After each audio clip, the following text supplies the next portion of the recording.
Naghanap ka ba ng gaming chair na papasok sa iyong budget at marami kang pwedeng pagpilian na kulay? Eh nako, baka sakto tong ipapakita ko sa iyo dahil may pinadala sa atin ng Fantech. Ito guys, kita nyo naman, it's kulay white, di ba? Babagay na bagay na sa ating setup dito. So ito yung bago nilang gaming chair. This is the Fantech GC283. Wow, di ba mga kapatid natin? Ipapakita ko sa inyo dito yung level up na ginawa ng Fantech pagdating sa usapang gaming chair. So tara, wag na natin patagalin, umpisa na natin.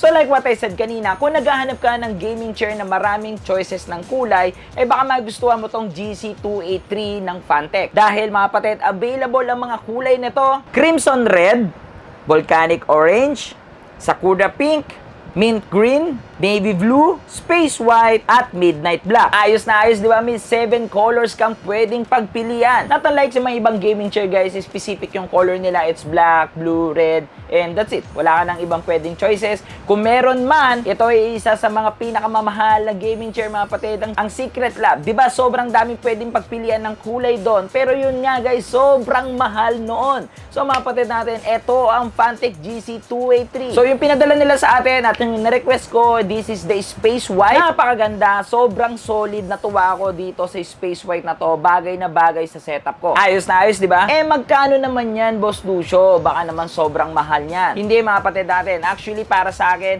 etong price point ng gaming chair na to, eh saktong-sakto lang. Para sa kanyang black and white, ang presyo nito, it's 12,200 to 12,950. At para naman sa ibang kulay, ito ay 12,500 to 13,150. Boss Lucio, ang mahal naman yan. 12,000, 13,000. Kaya nga ginawa ko tong video na to para ipakita sa inyo kung worth it nga ba yung presyo na yan dito sa Fantech GC283. So, syempre, bago natin umpisaan kilitisin etong gaming chair na to mga kapatid, syempre, ipapakita ko muna sa inyo paano ito buuin or i-assemble or how to set up. So, first, ito yung box at napakalaki niya. Sobrang bigat niya at makikita na rin natin dito sa box yung kanyang model at yung kulay na bibilin natin. So pagbukas ko, nakita ko kaagad na sobrang ganda nung aking piniling gaming chair na kulay. Ang ganda ng pagka-white niya, pero syempre balik tayo dito sa installation. Ilabas muna natin lahat ng pwedeng ilabas dito sa box bago natin siya buuin. So syempre kung first time ka magbubuo ng gaming chair, po pwedeng may kasama ka dito, po pwedeng wala rin naman. Kung wala naman guys, it's okay. Medyo mahirapan ka lang ng onte. Pero guys, don't worry, meron naman itong manual para pwede mong sundan para hindi ka magkamali kung paano siya i-assemble. So first, kunin lang muna natin yung kanyang steel base at ikabit dito yung mga gulong. So meron itong 5 pieces na wheels, so ikakabit lang natin. So simple snap, that's it. So after that, kunin na natin yung hydraulic dito at ilagay na natin sa opening hole. And as simple guys, na ipuput nyo lang siya doon, that's it. And then now, kunin na natin yung seat at kunin na natin yung seat tilt mechanism. And may tamang instruction dyan kung paano yung tamang positioning netong seat tilt mechanism. And then once na na-place nyo na, put the screws and then higpitan nyo lang. At ang maganda pa dito, included na lahat ni Fantech yung kailangan mo. Wala ka nang kukunin dito guys or bibili ka pa ng mga Allen wrench. And that's it. Kasama na po lahat sa box yan. Once na nabuo nyo na yung mga kapatid natin, kunin na po natin yung seat at ilagay na po natin sa hydraulic piston. A simple shoot lang guys. I-shoot nyo lang po sa opening hole and that's it. Didiinan nyo lang ng onte. Okay na. And after that, malagay yon mga kapatid natin. Syempre, kukunin na natin dito yung ating backrest. And then, makikita nyo po na meron siyang lagayan ng screw doon. May 4 na screw kayong ilalagay. And that's it. Hihigpitan nyo lang po yan. And then, once na mahigpit na siya, and may another screw yan and covers para syempre maging minimalist yung ating gaming chair. Once na okay na lahat yan guys, that's it. Buo na itong gaming chair. So nung umpisa mga kapatid, mahirap magbuo ng gaming chair. Pero kasi mga kapatid natin, sobrang sanay na ako magbuo ng gaming chair. So kaya ko na mag-isa. Pero kung hindi nyo kaya mag-isa guys, mas maganda ang may kasama kayo. So first, pag-usapan natin dito yung comfortability o yung pwede mo makuha sa isang gaming chair na to ng Fantech. So nandito na nga unang-una yung kanyang full multi-action recline capabilities. So mga kapatid natin, ito po ay may full length or 180 degree na po pwede mo pong i-recline. So napakaangas na ba mga kapatid natin? Kung medyo pagod ka na, edi magre-recline ka lang guys, and then that's it. Higa ka lang ng ganyan, and pahinga-pahinga ka na. So okay na, and then once you done, balik ka na po kaagad. Isa din ito sa napansin kong kakaiba dito sa Fantech gaming chair na to. Normally, nakikita ko lang to sa mga high-end gaming chair. So, ito nga yung kanilang lumbar back pillow, mga kapatid, at yung kanyang head pillow. Itong lumbar and head pillow niya ay leather at design ito para sa contoured and shaped to perfect support the arch of your head and spine while sitting. Kaya sobrang komportable ko dito mga kapatid sa chair na to. Lalo na mga kapatid, malaking tao ako. So guys, saktong-sakto siya sa lower back ko mga kapatid. And then, pag sumasandal ako, sobrang konti niya. At yung foam niya talagang kakaiba. Mabilis siyang bumabalik. Hindi siya yung mga normal na foam na sobrang mumurhen. So dito pa lang, parang sa akin, sobrang sulit na niya. At guys, kita nyo naman, sweet ba ang tawag sa gantong tela? So hindi ko alam. Pero mga kapatid, kung tama ako, comment down below. So guys, ayan siya. Nag-iiba-iba yung texture pag naanuhan ng kamay. At ang next naman natin dito, it's yung kanyang tilt mechanism. Malaking factor to para sa isang gaming chair. Lalo na guys, kung kagaya nyo ako, lagi ako nasa computer, lagi ako nakaupo. Malaking factor to sa akin. Lalo na kung matagal ka na nag-i-edit. Ay guys, pagtapos mo mag-edit, ang sarap mag-tilt or mag-unat, di ba guys? So kung mag-uunat ka dito, napaka-simple, napakasarap. I-on mo lang itong tilt mechanism niya. So pwede mong ikutin, and then that's it. Woo! Para ka na nagra-rocking chair, oh, 'di ba? 'Di ba? Parang panglola na, 'di ba? Oh, sarap.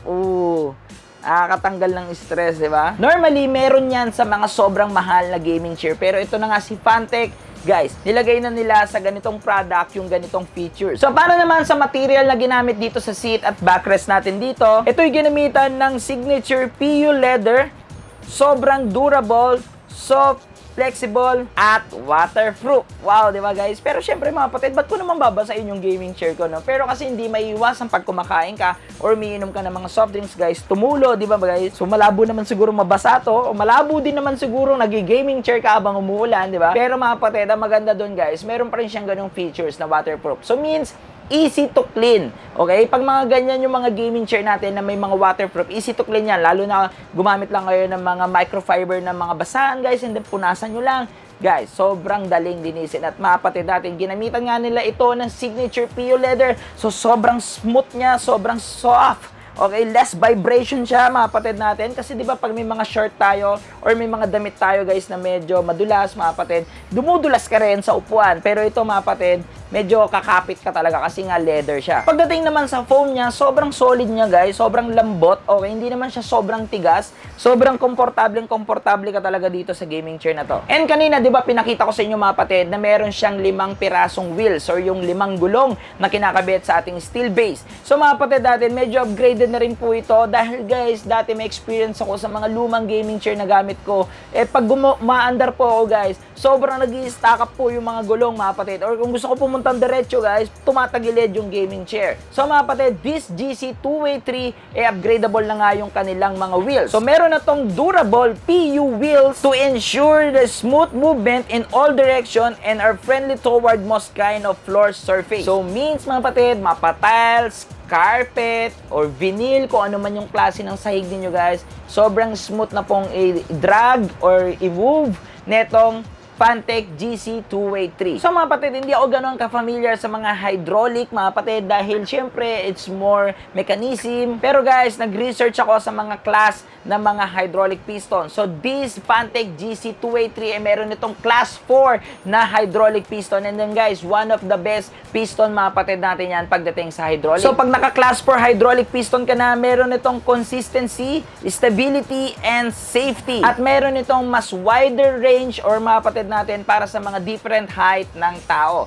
So mga kapatid, kahit taasan ko to, sobrang taas guys, okay? Hindi po siya basta-basta bababa, okay? Kahit sobrang bigat mo mga kapatid, hindi po siya basta bababa. Okay? So, kailangan mo pa talagang i-press yung gilid niya bago siya bumaba. And whatsoever, guys. Oh. So, ganyan po yung mga magagandang hydraulic piston. May iba kasi mga kapatid natin na sa una, maganda, pagdating ng mga ilang linggo, bumabaksak na po siya ng kusa or minsan ayaw na po niyang umakyat, di ba guys? So, sira na po yung hydraulic niya o yung gas sa loob. And ang last mga kapatid natin, bago tayo pupunta sa dimension niya, yung pinakasukat niya guys, ito nga yung pinaka-importante pagdating sa isang gaming chair. Ito yung armrest dahil dito po magso-support yung ating arm.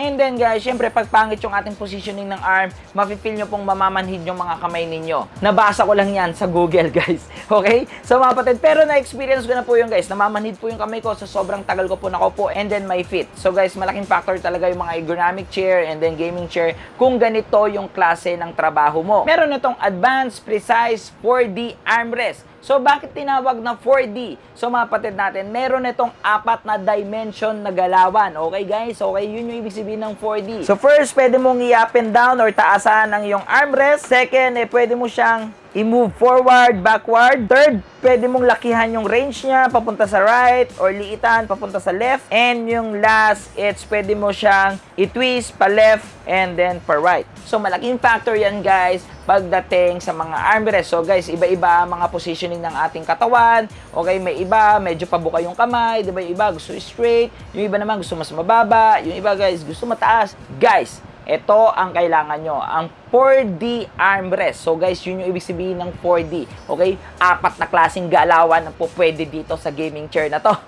So, ang last mga kapatid natin ay yung dimension na itong chair. Para may idea kayo guys kung gaano kaganda itong chair na to. Ako mga kapatid natin, meron na akong height na 5'10 and a half. So, mga kapatid natin, syempre iba pa rin pag alam ninyo yung mismong sukat niya. So, para sa backrest, meron itong length na 85.5 cm. At para naman sa seat, meron itong 54.5 cm. Para naman sa layo ng kanyang armrest o yung default na positioning ng armrest mga kapatid, it's 73 cm. At para naman sa lapad ng ating backrest, guys, okay? Para si kagaya ko malapad. Meron itong 51 cm. So, kung kagaya nyo ako medyo malapad mga kapatid natin, para sa puwetan, okay?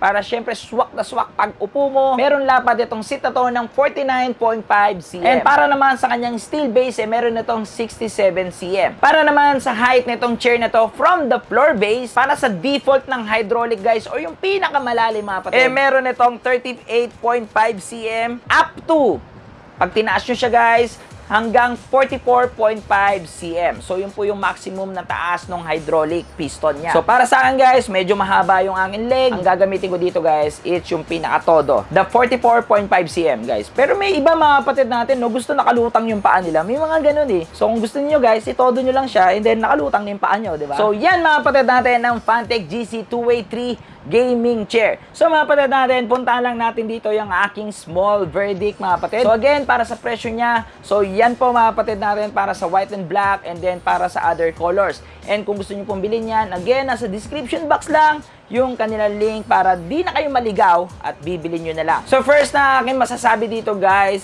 nagustuhan ko talaga dito yung ergonomic feeling mga kapatid. Marami na ako naupuan na gaming chair. Okay, sa umpisa masarap upuan. Syempre lalo na kung galing ka sa monoblock or galing ka sa ibang upuan. And then first time mong uupo sa gaming chair, guys, talagang matutuwa ka kahit anong gaming chair pa yung upuan mo. Kahit mumurahin lang guys, matutuwa ka na doon. Pero pag matagal ka nang umuupo sa mga gaming chair, unang-una mo mahanap dito guys, it's yung lower back problem mo. Okay guys, nagustuhan ko agad talaga dito is yung kanyang lumbar pillow. Napakaganda, hindi po mabilis mapipi. Maraming mga lumbar back pillow mga kapatid natin. Dapat sa bagong bili mo, maganda pa yung form niya, pero sa sobrang tagal mo nang ginagamit guys, sobrang pit-pit na niya guys, sobrang nipis na, okay? Binili mo ng makapal, okay, pagdating ng mga ilang linggo guys, sobrang nipis na. Pero ako mga kapatid, marami na po akong experience sa mga ganitong klase ng foam. So I don't know yung tamang specific sa foam na to guys. So kung may idea kayo sa Secret Lab guys, okay, this is the Secret Lab foam. So parehas sila ng foam dito mga kapatid na ginamit. So guys, itong Secret Lab talagang matigas yan, matibay. So ganun na ganun din po itong Fantech na to. So sigurado ako na kahit sobrang tagal na mga kapatid natin, ganito pa rin yung form niya.